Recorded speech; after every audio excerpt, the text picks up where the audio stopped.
In a recent conversation with a colleague, we realized that the reason a lot of interns and new therapy associates struggle in their first session is because they've learned a lot of theory and they haven't necessarily learned how to apply that theory into a session.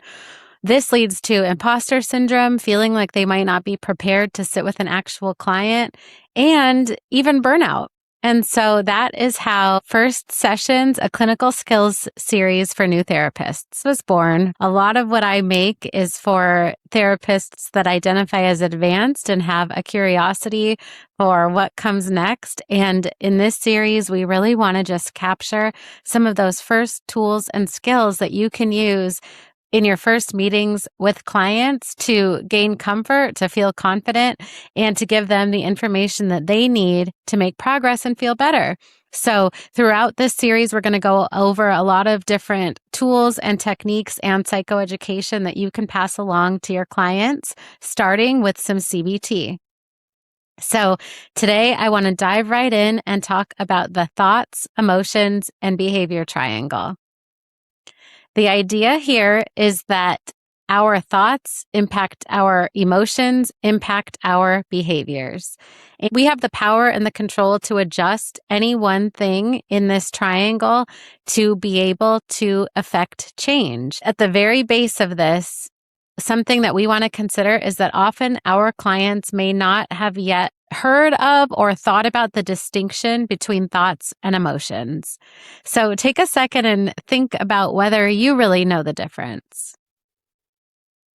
A thought is what our brain is telling us, and an emotion is what we are feeling. Many people have heard about using their I feel statements, especially if they've ever been to couples counseling. A feeling can be happiness, sadness, anger, excitement, loneliness. We have a capacity to feel all those different feelings. And if you stay tuned to the next episode, we will dive into how to distinguish a lot of those different feelings, because anger is often one of the first negative emotions that we can feel. Going back to thoughts, a thought is really what we are believing about a situation and how we're thinking about it. And a behavior is our action. I tend to use the same example when I'm explaining thoughts, emotions, and behaviors, but start with the example of needing to get out the door to go to school or work and you can't find your keys.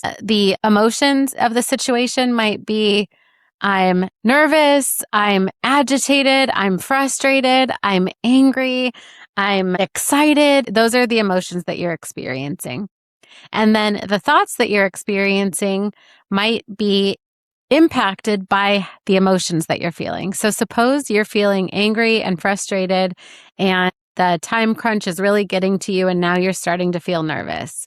Well, how you're thinking about the situation will be impacted by how you're feeling. So you might start to think about the situation like, I'm an idiot. Why don't I ever put those keys where they belong? I can't keep them neatly somewhere. They are such a big bundle of keys. I hate that. Why am I always losing things? I bet everyone else knows where their stuff is right now.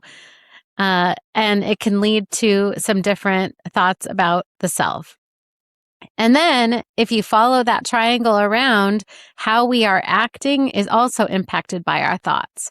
So if I started out just casually looking for my keys, maybe I was able to have a sense of humor about it. And that my emotion is sort of like hopeful, curious. I'm like casually looking for them, just retracing my steps with a sense of curiosity. And maybe my thoughts are, I'll figure it out. I always find them. They can only be a few different places because I drove home last night. But if my emotions are angry, frustrated, and now my thoughts are angry, frustrated, demeaning to myself, then my behavior might be getting more frantic. I might be checking the same place multiple times, like the refrigerator, places I know that my keys probably aren't. And that cycle just continues with the behaviors, the thoughts, and the emotions starting to get more and more ramped up. Think about how you can change one thing in that cycle that can affect the others. I might start by just trying to sit down, take a mindful moment,